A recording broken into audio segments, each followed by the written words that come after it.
Siang itu suasana begitu ramai di masjid berukuran besar yang cukup megah di sebuah fakultas kebidanan oleh mahasiswi yang berbondong-bondong keluar dari dalamnya karena usai melaksanakan sholat zuhur berjamaah. Saat ini Anissa dan sahabatnya yaitu Rika tengah berjalan ke asrama sampai keduanya telah tiba di dalam kamar. Rika langsung duduk di sisi ranjang memainkan ponsel yang sesekali melirik mengikuti setiap pergerakan Anissa yang tampak sibuk membongkar isi lemari. "Nis, kamu gak ada yang mau diceritain nih sama aku?" Sindi Rika berharap orang yang diajak bicara menyadari maksud hati. Sejak datang ke kampus, Anissa langsung mengikuti kelas. Itu pun masuk kelasnya terlambat, jadi Rika belum sempat untuk bertanya-tanya yang padahal pertanyaan di otak dia sudah penuh. Anissa menoleh masih dengan tangan yang sibuk bergerak. "Ceritain apa, Rik?" Bibir Rika tercebik sebal. "Ya semuanya. Kenapa kamu gak pulang semalam? Datang ke kampus telat, telepon dan pesanku gak ada satupun yang dibales. Saat makan istirahat tadi juga kamu diem aja kayak orang ketimpa musibah. Kan jadi aneh. Selama ini kamu selalu cerita kalau ada apa-apa, Nis. Ada apa sebenarnya denganmu, Nis?" Pertanyaan beruntun dari gadis itu yang merasa kebingungan akan perubahan sikap sahabatnya. Pergerakan tangan Anissa terhenti, seiring menghela napas panjang lalu menghampiri gadis yang tengah terduduk di sisi kasur itu. Dia mengusap pelan punggung tangan Rika. "Maafkan aku, Rik, kalau dari kemarin-kemarin udah bikin kamu khawatir. Tapi tidak ada apa-apa kok, hanya saja ada sedikit yang dirundingkan sewaktu kemarin. Sehingga aku tidak pulang karena kemalaman. Dan soal telepon gak dijawab karena ponselku lagi rusak, jatuh ke air." "Wah, ya ampun. Maaf Nis, aku sudah berpikiran negatif tentangmu. Tapi kalau boleh tahu yang dirundingkan soal apa, Nis? Apa kamu ketiban masalah?" Rika menatap penasaran sekaligus cemas. "Hanya masalah kecil saja kok, Rik. Oh iya, aku mau mengabari kamu kalau mulai malam ini aku akan pindah," ucap Anissa yang seketika membuat kedua mata gadis itu membulat terkejut. "Pindah? Maksud kamu gak di kamar ini lagi, Nis?" Anissa mengangguk mengiyakan. "Tapi kapan-kapan aku akan menginap juga di sini sih. Itu pun kalau bisa." Bibir Rika kembali tercabik sebal dan membuang muka. "Kalau kamu pindah aku sama siapa di kamar ini, Nis? Dan lagi kamu mau pindah kemana sih?" Anissa menghela nafas pelan. "Ke rumah mbakku, karena mbak sekarang tengah mengandung. Jadi perlu aku untuk menemaninya.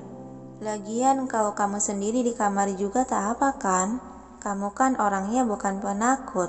Rika menoleh menatap dalam diam sejenak, mencari kejujuran dari netra coklat gadis di hadapannya. "Bener nih, karena alasan mbakmu sedang mengandung. Jangan-jangan semalam juga kamu menginap di rumah mbakmu itu?" Yang dibalas manggutan tanda kebenaran dari Anissa. "Dan aku kesini ingin mengambil barang-barangku untuk siap pindah." Mendengar hal itu sontak Rika memeluk pinggang Anissa. "Sedih rasanya harus berpisah denganmu, Nis. Tapi tak apalah jika ini yang terbaik untuk kita berdua," ucapnya dramatis. Anissa hanya bisa menghela napas pelan seraya menepuk-nepuk punggung gadis tersebut. "Lebay banget kamu, Rik. Seperti kita tidak akan bertemu lagi. Aku kan hanya pindah tidur saja, bukan pindah fakultas." Ucapan Anissa mengundang tawa pelan dari gadis itu. "Tetap saja aku tuh sedih, Anissa Sadila. Kan nantinya gak bakal ada yang menyelimutiku lagi jika ketiduran tengkurap. Gak ada yang buangin sisa rambut di pembuangan air jika aku sehabis keramas. Gak ada juga yang pinjemin pembalut jika aku kehabisan stok. Dan gak ada yang pinjemin alat cukur buat ketiakku juga jika sudah lebat. Kenapa kamu harus pindah sih, Nis?" Celotehan Rika dramatis. "Ini sedih ditinggal orangnya apa karena gak mau mandiri nih?" tanya Anissa tersenyum mengejek. "Dua-duanya." Anissa melepaskan lengan yang melingkar di pinggang. "Sudahlah, kamu tuh harus bisa mandiri, Rik." Yang dibalas manggutan pelan dari gadis tersebut. Kemudian Anissa melirik jam yang melekat di pergelangan tangan. Rik, aku harus segera berkemas nih. Soalnya sudah jam 12:30. Seharusnya jam segini aku sudah ada di rumah mbakku. Rika mengangguk paham. Aku bantuin deh. Apa aja yang akan kamu packing? Anissa berjalan ke arah lemari dan mengangkat koper kecil yang ada di atas lemari. Dia mengeluarkan barang-barang yang menurutnya penting dari dalam lemari, lalu dikemas ke dalam koper yang dibantu oleh Rika. Anissa telah berdiri di depan gerbang kampus bersama Rika. Dia tengah menunggu kendaraan umum beroda 4 yang lewat untuk dia naiki.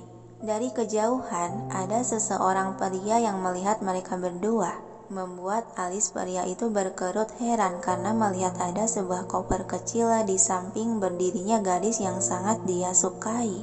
Karena penasaran, Alan menghampiri mereka dengan mengendarai motornya. Motor dia terhenti di hadapan kedua gadis tersebut. Anissa, panggil Alan membuka kaca helm. Gadis yang dipanggil namanya itu menoleh. Kak Alan, aku yang berwujud nggak disapa nih. Sindir Rika menunjuk dirinya sendiri. Namun Alan malah mengabaikan seakan tak ada orang lain di sana. Tatapan dia hanya terpusat pada gadis tambatan hatinya itu. Kamu mau kemana, Nisa? Tanya Alan sembari membuka helm di kepala tapi masih duduk di atas motornya. Dia mau pindahan, jawab Rika yang dimangguti oleh Anissa mengiyakan ucapan sahabatnya itu. Mendengar hal itu kedua mata Alan sedikit menyipit. Pindahan kemana?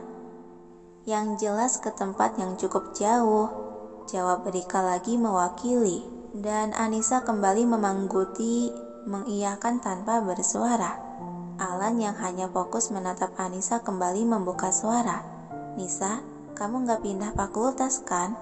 Ya enggak lah, kalau dia pindah fakultas aku juga bakal ikutan pindah. Lagi-lagi Rika yang menjawab pertanyaan lelaki tersebut. Sementara Anissa hanya mengangguk mengiyakan dan tersenyum, membuat Alan menghela napas jengah merasa terusik. Jadi kamu hanya pindah asrama? Kalau gitu di mana tempat tinggal kamu sekarang? Di tempat mbaknya, jawab Rika lagi. Dan Anissa tersenyum geli menahan tawa dengan menutup bibirnya, lalu dia beralih menatap Alan dan mengangguk mengiyakan lagi. Kali ini Alan menghembuskan napas kasar dan berusaha mengabaikan si pengganggu itu.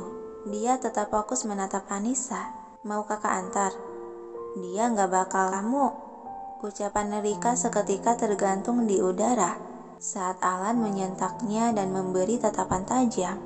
Aku bertanya pada Anissa, bukan sama kamu. Kenapa dari tadi kamu terus menjawab pertanyaan yang aku ajukan pada Anissa? Rika memutar bola mata malas dan akhirnya memilih terdiam. Anissa tersenyum membuka suara untuk meluruskan agar tidak terjadi pertengkaran di antara kedua orang tersebut. Maksud Rika melakukan itu karena memahami Anis yang sedang sariawan, Kak. Jadi jangan salahkan dia. Bohong Anissa untuk membela. Alan beralih menatap gadis pujaannya dengan tatapan hangat tersirat kekhawatiran. Kamu lagi sariawan, Nis? Sudah diobati belum? Sudahlah, jawab Rika ketus. Dan Alan kembali mendelik sinis ke arah gadis yang menyahutinya itu. Kamu bisa diam tidak? Aku lagi bicara dengan Anissa. Dengus Rika membuang muka. Iya, silahkan kakak senior. Makhluk yang tak kasat mata ini akan diam dan tak mengganggu lagi. Alan kembali beralih menatap Anissa. Kamu mau kakak antar ke tempat mbakmu? Kepala Anissa menggeleng sebagai jawaban tidak. Anis kan membawa koper, jadi akan sulit kalau menaiki motor. Tolak halus dia, membuat lelaki itu mendesah kecewa lalu menoleh ke arah jalanan.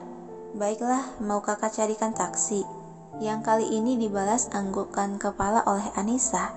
Boleh, Kak? Ya sudah, kamu tunggu dulu di sini biar kakak carikan taksi di sekitar sana. Memang kalau jalan ke sini itu paling jarang taksi lewat. Anissa kembali mengangguk mengiyakan.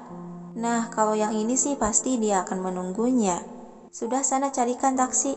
Rika kembali menyahuti seakan mengusir, membuat Alan menatap dalam diam gadis tersebut dengan tatapan sinis lalu beralih menatap Anissa dengan tatapan hangat dan senyuman. Kakak cari dulu, kamu tunggu di sini ya, ucap Alan sambil memakai helm dan mulai memutar gas untuk melajukan motor meninggalkan kedua gadis tersebut.